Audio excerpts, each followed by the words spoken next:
Tapi karena di Indonesia sudah biasa dari kecil nih kita zone, terlalu dini kita dibelajarin tentang zone. Pergerakannya itu bukan pergerakan yang benar gitu, pergerakannya malas gitu. Jadi akhirnya jatuhnya mostly adalah zone ini yang penting yang depan nggak nembak, yang penting yang bawah nggak rebound. Iya, berharapnya gitu. adalah miss. Iya, bukan berharapnya intercept, bukan menjaga wilayah, bukan menjaga man lu, orang lu, tapi berharapnya miss. Dan yang paling nggak, kita bertiga lah gue rasa paling nggak suka adalah yang bolanya harusnya bisa lu catch, tapi lu tip. Nah, iya. Itu tuh rasanya, ya.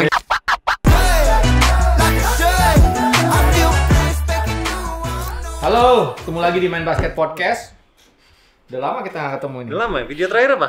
Hah? Podcast terakhir apa? Saking lama gue lupa. Kalau kata Ramadan bukan sih? Aduh. Kalau kata netizen, ini podcast update-nya sebulan sekali nih. Tentang pemilu.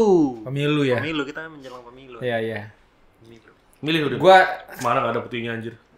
Hilang. Milih nggak? Milih, tapi semuanya Oh, gue. bagus. Wah parah. Kalau kata Dodit, tukang printer. Tukang printer.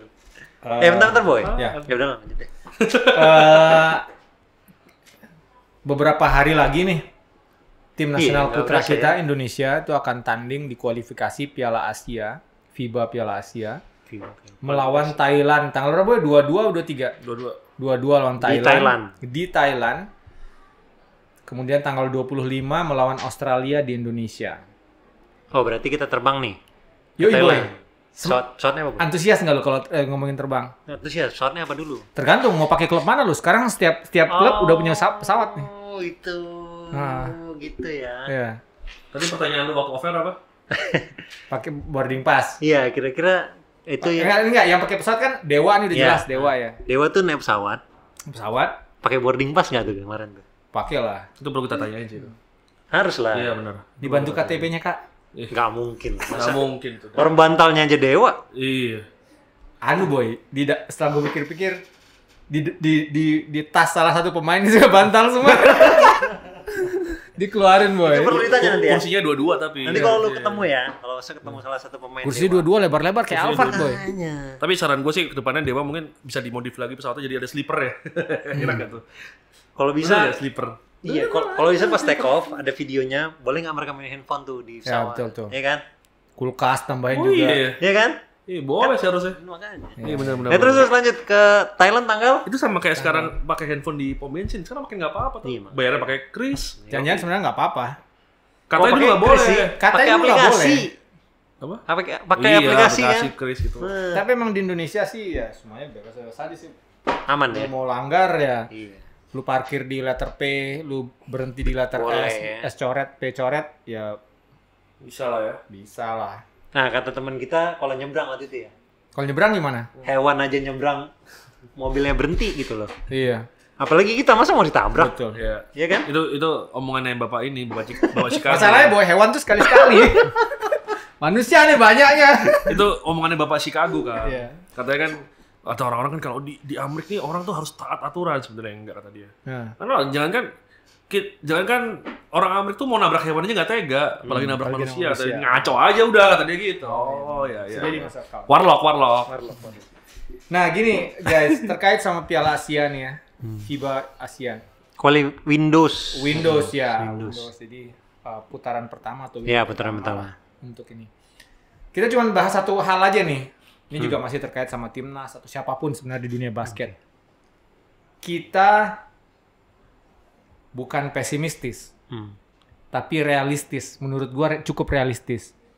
Khususnya pada saat nanti melawan Australia. Kalau Thailand, boleh lah ya. Boleh lah. Harus. Boleh lah kita bisa kalahin lah harusnya ya. Mudah-mudahan. Iya dong, Tapi harus dong. ada sisi realistisnya bahwa kita bisa menang kalau lawan Thailand. Iya, itu realistis. Benar. Tapi kalau misalnya lawan Australia, Squadnya?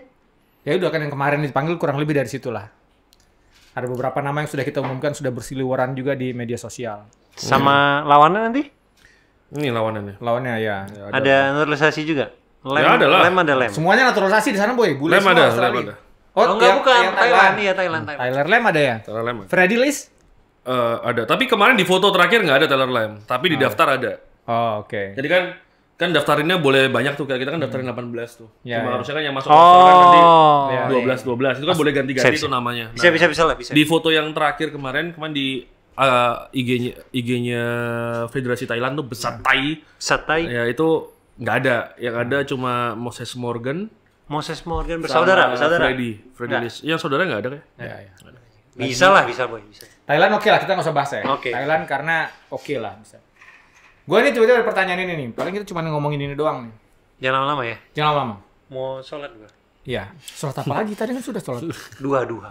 Oh duha. Jam berapa ini sholat duha? Kita syuting pagi banget. Pagi banget. Lu masuk subuh di sholat tahajud boy. Remang-remang gitu. Menurut kalian berdua nih kan, lawan Australia. Sekali lagi, gue bukan pesimistis. Gue mencoba realistis. Kita akan sulit menang. Tapi pertanyaan gue general. Kita nih harus bagaimana sih kalau misalnya melawan musuh di mana kita itu akan sulit menang. Kita sebaiknya bagaimana? Misalnya gue kasih ilustrasi begini. Gua misalnya tim gue nih. Tim gue di Surabaya. Tim KU25 misalnya gitu, udah senior. Lawan NBA misalnya, lawan Utah Jazz misalnya, atau lawan Clippers gitu. Udah nggak ada kemungkinan gue menang kan. Nah, tapi setidaknya apa yang bisa gue dapat dari game ini gitu.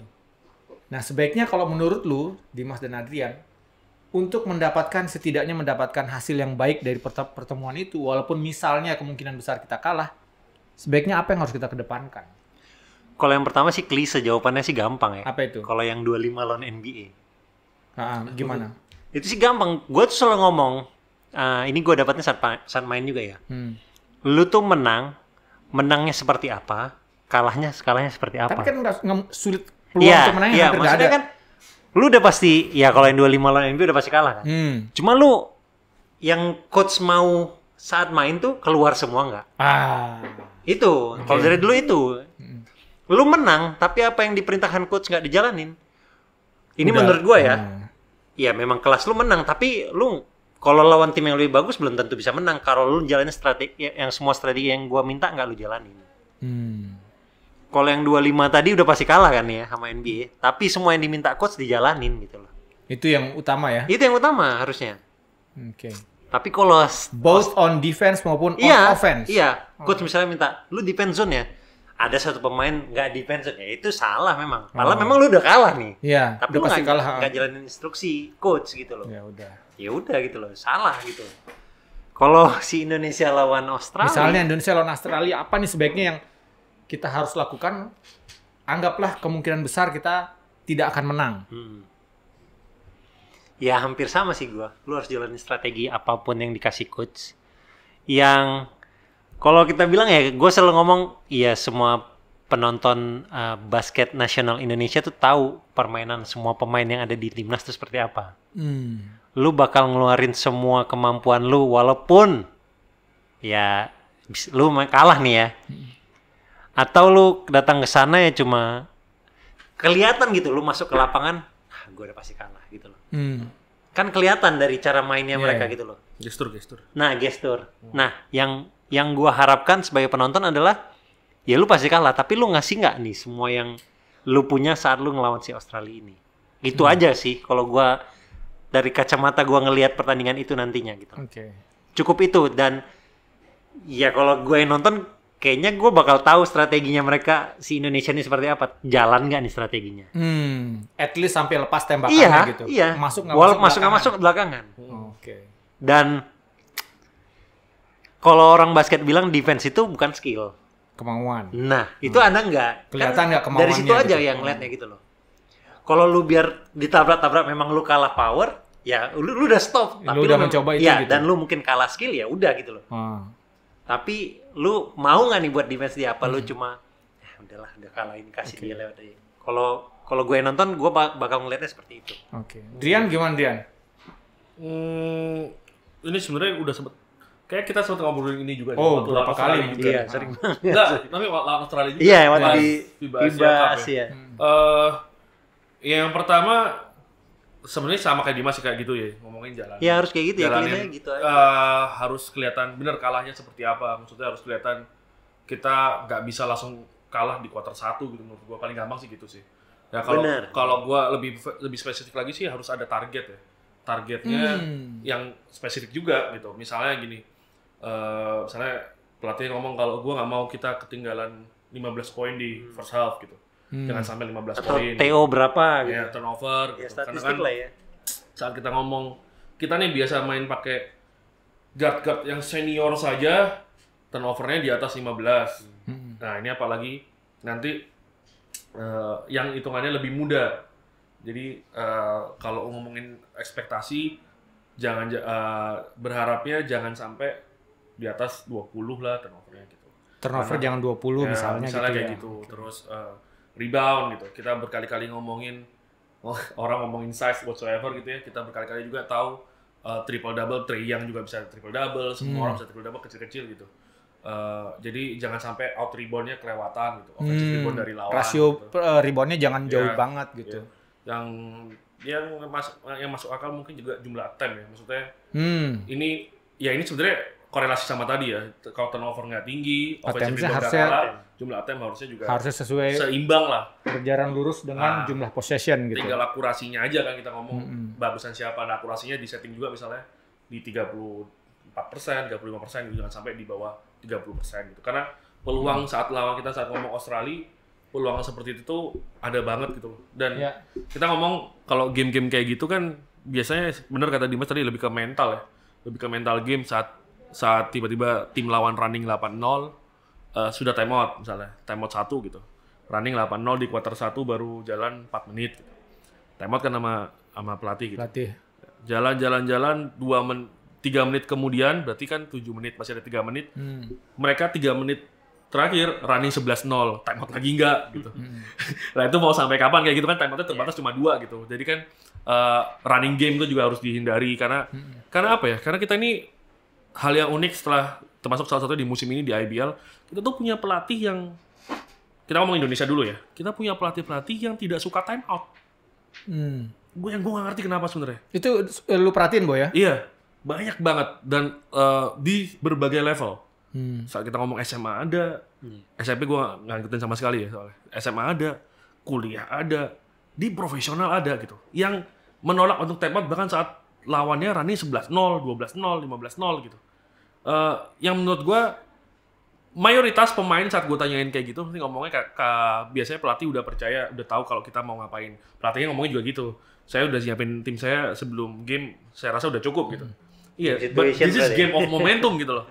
Ini game of momentum, semuanya bisa kebalik gitu. Kalau lu unggul 16-0, maksudnya 16 poin, unggul 16 poin, terus di sisa 3 menit terakhir lawan lu running 15-0, masuk quarter keempat, selisihnya 1 poin. Masuk beda 1 poin sama beda 10 poin tuh beda banget mentalitasnya gitu.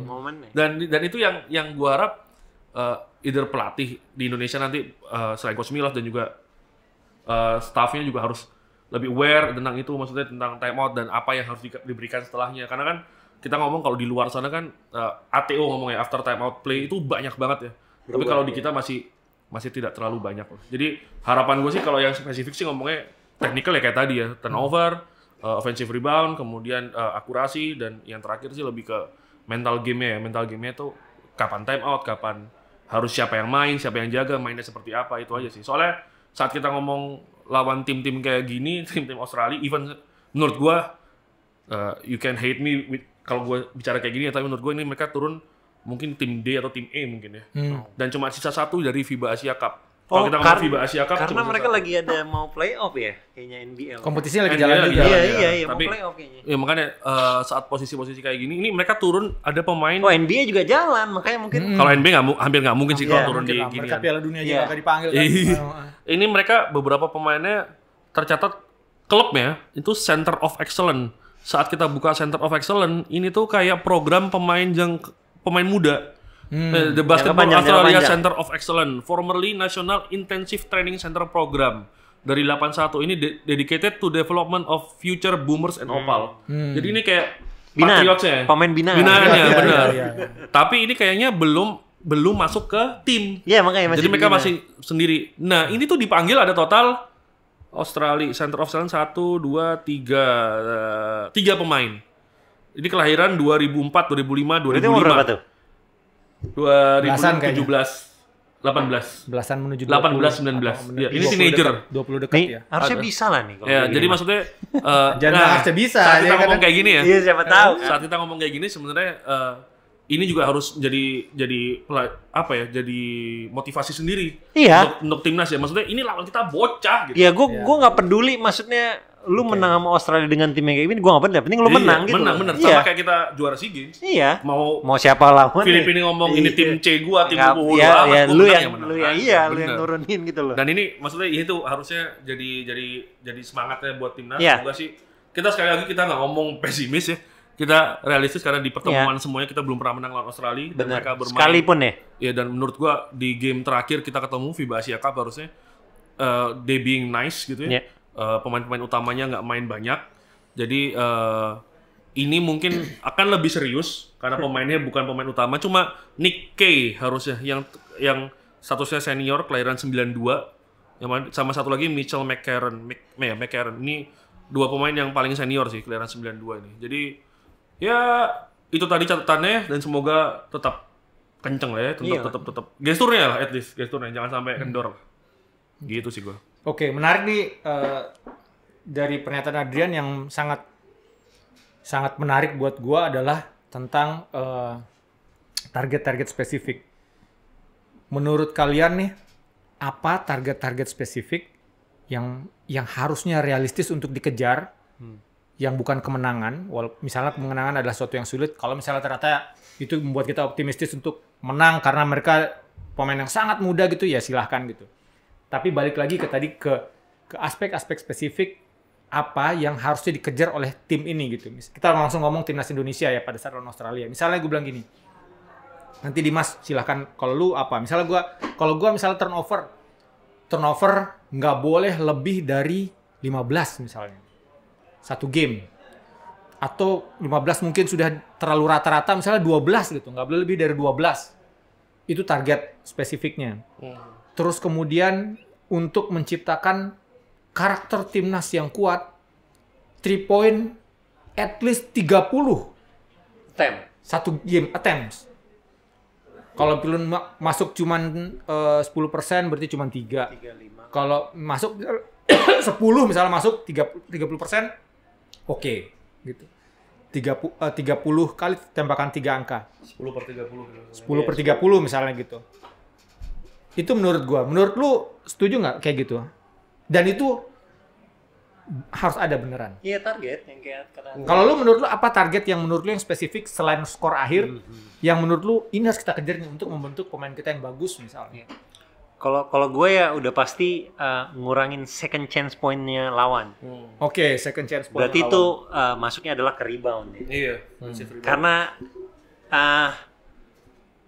menurut gue the best team Indonesia tuh SEA Games ya, karena bantuan reboundnya Bolden sama Derrick itu sangat luar biasa, boy. Itu ngaruh banget di game internasional ya. Rebound second chance point ya. Second chance point karena dari second chance point. Ya akhirnya ball position lu kalau terlalu sering di offensive rebound, ya nggak jalan, boy. Kemungkinannya yang kita harapkan kan mereka jalan, kalau gue ya pengennya jalanin pola yang bakal lu bawa nanti ke game yang mana gitu loh, yang bisa lu bantai nih lawan lu gitu loh. Tapi kalau rebound aja lu nggak dapat defensive rebound gitu loh. Dan yang paling nggak kita bertiga lah gue rasa paling nggak suka adalah yang bolanya harusnya bisa lu catch tapi lu tip. Nah, iya. Itu tuh rasanya gimana gitu loh. Bola udah nggak ada gini, nggak ada yang lagi jaga. Nggak ada yang jaga ya, tapi lu tip gitu. Ya. Sama itu ya, satu lagi adalah decision lu saat memang lu mau poin, ya lebih baik poin lah, nggak usah passing lagi gitu loh. Tembak maksudnya? Iya, berarti, apapun lah. Karena ini terkait sama angka jelas tadi, berarti jumlah attempts ya, lu ya? Bukan itu, tujuan gua adalah maksudnya kalau lu memang mau lay up, ya udah lay up aja gitu loh. Terkadang kan, iya ada open, tapi lu ngerasa lu harus passing ke teman lu lagi gitu loh. Akhirnya decision lu saat mau ngambil keputusan poin hilang gitu loh. Tapi gini Mas, maksud gua kan itu kan sulit terukur kita ngomong gitu. Benar. Jadi makanya gua bilang tembak aja udahlah gitu demi mengejar misalnya kita ngejar Rata-rata berapa sih kalau 30 3 point misalnya 20. Misalnya kita ngejar 60 attempt in total. Total ya semuanya ya. Total 60 attempt. Jadi udah ngejar 60 attempt gitu ya. Boleh. Gitu. Iya. Ya sekitar gitu lah. Kalau gua gitu sih. Ada Adrian, ada lagi nggak Adrian? Ada defense-nya one on one. Defense one on one. Oke. Adrian bilang defense one on one ya. Gua pengennya sih defense-nya one on one. Biar maksudnya sekalian tahu gitu loh kalau one on one tuh lawan orang-orang yang gede. Absurd ini gimana gitu. Help-nya gimana, rotasinya gimana ya? Ya kalau zone ini banyak nggak ketahuan soalnya gitu. Dan saat kita ngomong zone ya, kita tuh apa yang kita lihat jujurly gitu ya, apa yang kita lihat di negara kita ini jauh sekali dari apa yang zone yang akhirnya kita tahu, kayak kita kemarin lihat di FIBA World Cup gitu. Nggak ada zone yang gini, orang tuh, gue selalu ngobrol dengan beberapa pelatih asing ya. Termasuk Coach Gibi mungkin ya. Coach Gibi itu salah satu pelatih yang waktu juara membanggakan hal yang tidak pernah gue pikirkan, yakni dia ngomong, you take this for your writing notes that we as PAC are never playing zone defense even 1 second. Tidak pernah. Jadi dia yang ngingetin gue kayak betapa pentingnya itu gitu. Soalnya apa? Sebenarnya gini, saat zone defense itu sebenarnya saat dilakukan dengan benar itu lebih capek sebenarnya daripada one on one defense, karena saat one on one sih ya kita ngomong soal side weak side kan, rotation gitu kan gitu, help switch gitu. Saat kita ngomong zone ini yang di cover banyak banget, tapi karena di Indonesia sudah biasa dari kecil nih kita zone terlalu dini kita belajar tentang zone, pergerakannya itu bukan pergerakan yang benar gitu, pergerakannya malas gitu. Jadi akhirnya jatuhnya mostly adalah zone ini yang penting yang depan nggak nembak, yang penting yang bawah nggak rebound. Iya, berharapnya adalah miss. Iya, bukan berharapnya intercept, bukan menjaga wilayah, bukan menjaga man lu, orang lu, tapi berharapnya miss. Ya, jadi gue harapnya sih one on one defense, dan itu sih menurut gue akan jadi catatan penting kalau misalnya either way, saat misalnya kita bisa defense dengan bagus, berarti one on one defense kita sudah bagus dan itu bisa diturunkan ke bawah. Bahwa ternyata gini nih one on one defense. Siapa contohnya? Misalnya Agassi gitu. Kayak gini ternyata one on one defense untuk menjaga pemain asing. Harus seperti ini kaki kita atau apa-apa. Kalaupun kita gagal gitu, ternyata one on one kita dilewatin terus segampang itu gitu. Itu juga jadi catatan bahwa ternyata kita nggak pernah tahu one on one defense yang benar tuh kayak apa. Gitu. Dan kita harus belajar dari situ titiknya gitu. Menurut gue sih itu. Ya, ini hal yang menarik, Adrian menarik, Dimas menarik. Gue balik lagi ke Dimas tadi tentang pernyataan Adrian ketika apa yang pengen kita lihat adalah kalau di offense kita bisa lihat polanya jalan atau enggak. Statistik jumlah attempts atau percobaan tembakan bisa kita lihat gitu. Tapi emang terus kemudian tadi Dimas menggarisbawahi di defense kita juga harus lihat bahwa ini tuh masalah mau atau enggak. Bukan bisa atau enggak. Tapi memang gue setuju ketika Adrian bilang bahwa sebaiknya 1 lawan 1 atau one on one. Karena begini, di defense itu tidak semudah offense untuk ngelihatnya. Indikator-indikatornya tuh hampir tidak ada indikator tradisionalnya. Misalnya begini, ketika one on one gitu, kita nih bisa aja melihat misalnya pemain ya, dia dilewati dengan mudah oleh lawan. Terus kita ngejudge, dia malas, dia nggak mau offense. Tapi pas kita ngobrol sama dia, atau pas kita ngelihat, sebenarnya dia sangat mau offense. Dia luar biasa pengen untuk offense dengan bisa. Masalahnya, defense maksudnya. Untuk defense, sorry. Pas defense, dia gampang dilewati lawan gitu. Dia mau defense gak? Mau dia. Nah, masalahnya, kenapa dia gampang dilewatin? Ternyata juga kita nanti butuh untuk lihat, tahu, dia nggak mampu. Bukan nggak mau. Betul. Betul. Itu gampang jawabnya. Ini gue dapet dari Coach Oki. Gimana jawabnya kalau kayak gitu? Gini, dulu tuh zaman yang gue main disuruh pressure defense, full court press. Iya. Sekarang gini, gue pressure pemain yang menurut gue adalah jago. Gue harus tahu kemampuan gue pressure-nya. Lu udah tahu kemampuan lu ya di atas, di bawah rata-rata, tapi lu pressure dia ya kelewat dong. Ya, jadi ngerti nggak? Tapi bener, ini dua-duanya benar. Apa yang dilakukan Dimas benar. Pemain harus paham jangkauan kuat kemampuan defense dia. Yang kedua juga pemain, tapi benar kata Kang Idan juga bahwa pemain juga akhirnya harus menyadari kalau ternyata emang dia nggak tahu caranya. Iya. Dua-duanya sih sama-sama penting sih. Karena lu bener kata coach pressure, lu pressure tapi dilewatin terus. Iya. Ya ngapain? Ya ngapain gitu loh. Lu harus tahu kemampuan lu gitu. Iya. Dan pada ujungnya tuh menurut gua Mas ya, yang paling penting adalah para pelatih, khususnya head coach-nya tahu bahwa pemain gue tuh nggak bisa defense. Benar. Bukan nggak mau, gue yakin teman-teman kita di timnas itu memiliki nasionalisme. Gue mau defense, gue nggak mau. I will protect the rim ini with my whole life gitu, nyawa gue. Tapi kalau malas, gue bukan malas, gue nggak tahu caranya gitu. Karena kan harus gitu. Karena kan matanya coach pasti kalau lu kasih si megang bola ini keleluasan untuk melihat seluruh temennya. Ya, lu gampang patahin defense lu. Gampang poin lah. Iya. Kalau lu pressure kan dia terganggu dengan pressure lu. Tapi setelah lu pressure dia juga gampang lewatin lu gitu. Kayak orang harus mikir kenapa kok NBA ya tidak mempressure Luka gitu. Makin karena ya udah. Tahu kalau di pressure dia malah gampang lewat. Gitu. Nah, salah satu caranya untuk menghentikan misalnya gini kita agak melenceng dikit ya ngomongin Luka Doncic, caranya adalah deny ball. Jadi jangan sampai dia pegang bola, paling gampang ya. Kita ngomongnya apa? Bisa box and one atau apa gitu. Ya banyak sebenarnya caranya. Tapi yang gue harap sih dari tadi ya Kang, maksudnya saat lu ngomong pelatih tahu kalau kemampuan individual defense-nya jelek. Kemampuan individu. Yang gue takutkan yang jadi pemikiran malah ya udah kita main team defense aja dengan apa? Zone tadi. Gue harap semoga nggak gitu. Semoga adalah harapannya. Ya mungkin bisa lah, maksudnya gini, gue pernah ada juga dulu main basket talk sama Coach Koko, zone dan full court atau apa lain-lain itu lebih ke efek kejut sebenarnya. Jadi tiba-tiba ganti ngagetin lawan, ya full court gitu, ya udah. Matiin momentum. Iya, matiin momentum juga bisa. Jadi kayak lawan kayak, loh kok apa ya, kita main apa ya, jadi kan gitu kan. Jadi lebih kayak gitu, bukan sebaliknya.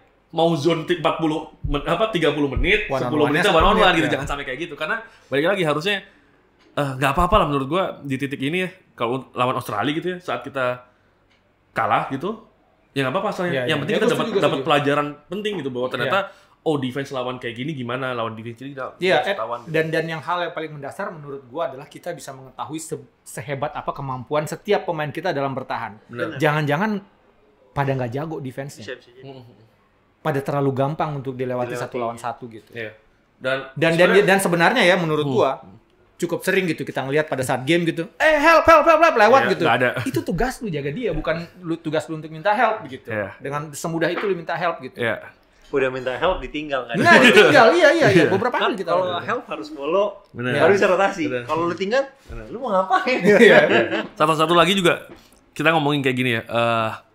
Ini beberapa kali gue mention juga bahwa kita itu tidak punya pemain yang bisa post play, right?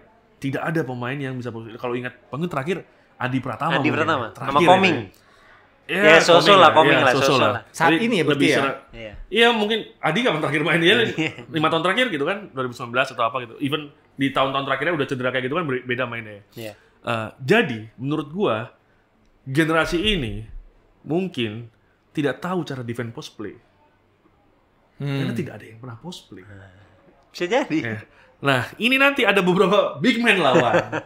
Termasuk Thailand tuh punya satu big man umur 19 tahun nih. Tingginya 204, Emmanuel Ejesu. Ini gede banget sih orangnya. Harusnya sih dia bakal main di bawah. Dan ada Canatip, biasa Canatip Jakrawan gitu.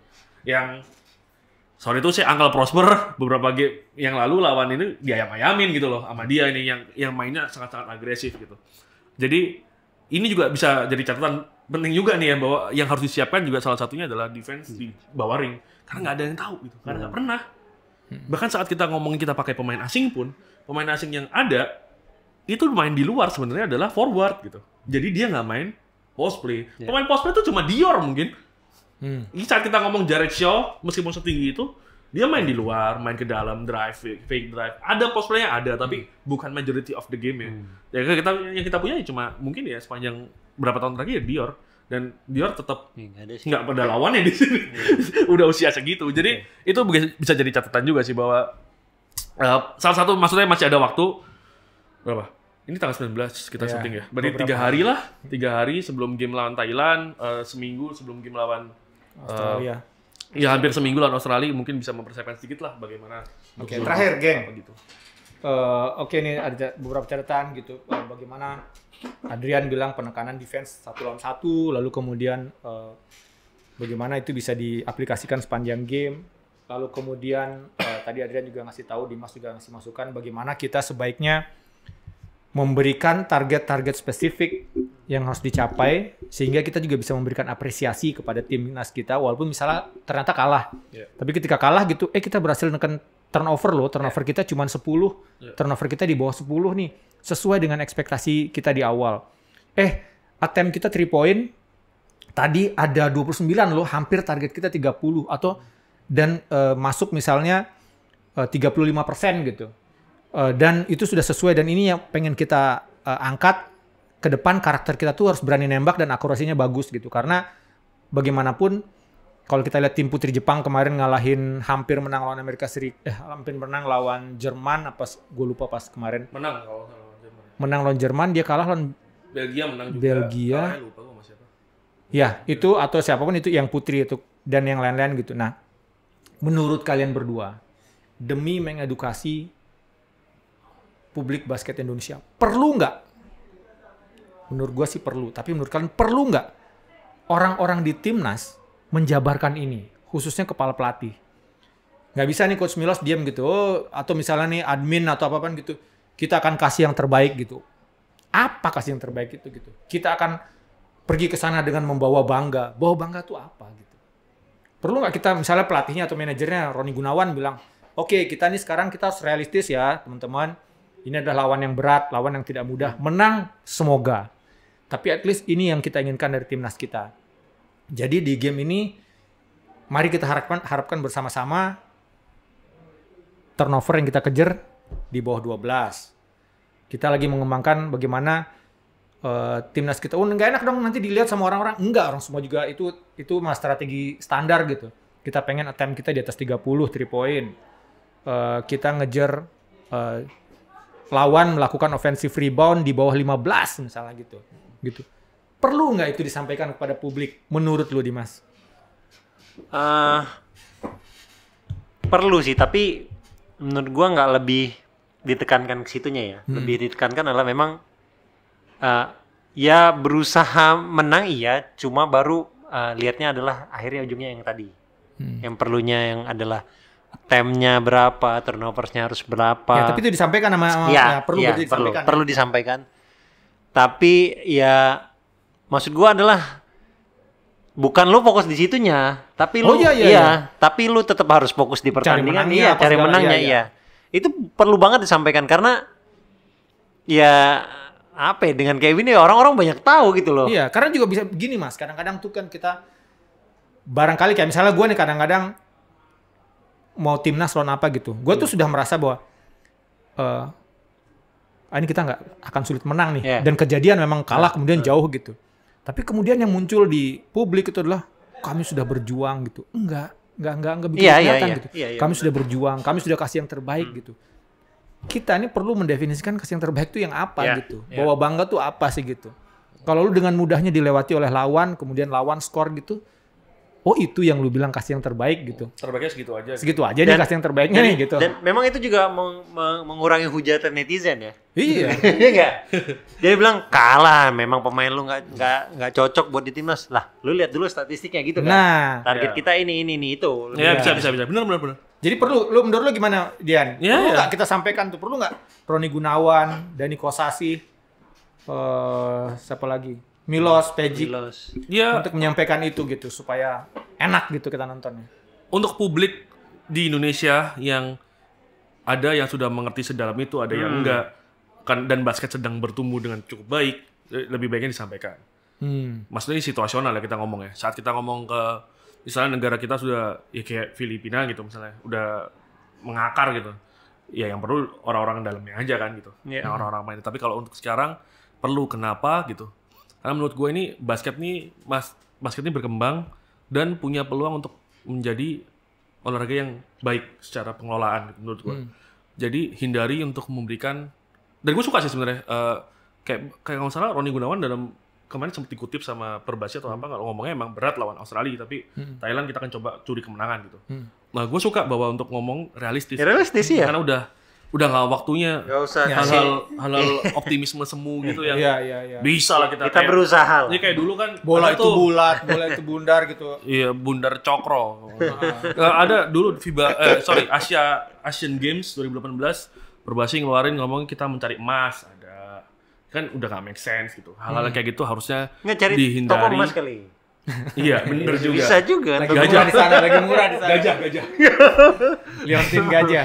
Ya emang sebaiknya dihentikan yang kayak gitu, dan ya mungkin publik lebih butuh itu, bahwa target kita adalah ini supaya apa? Supaya ini bahasa yang kita temukan dan saya rasa bagus, menjaga ekspektasi. Yoi. Harus dijaga ekspektasinya supaya nggak ketinggian. Kalau ketinggian, tapi bermimpi ketinggian boleh, mimpinya boleh, tapi harus juga ada aksi yang realistis lah. Jangan sampai mimpi doang, kan mimpi juga harus. Syaratnya mimpi tidur, syaratnya mimpi terwujud harus bangun gitu loh. Kalau tidur doang ya nggak bangun. Ya setidaknya